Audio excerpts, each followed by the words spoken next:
That's Mike from Custom Cruise. You can see here, beautiful XVS125 250. Now, this is our prototype adapters for the exhaust. Now, as you can see here, this is an aluminium sleeve, and this is how thin the actual exhausts are under these covers, as you can see.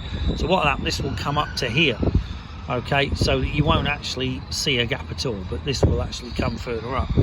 The same on the bottom one. This is just really to show you how we've done it. Okay, so beautiful looking exhaust, great sound as well, which you'll hear in a minute.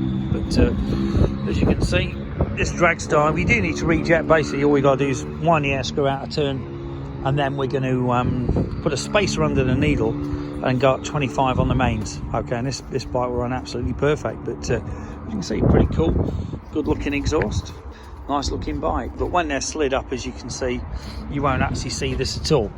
So basically you've got to cut your original pipe off. You know, you can do this a lot squarer obviously if you need to, but very cool and practical exhaust. Customcruisers.com, 01773835666. Thank you.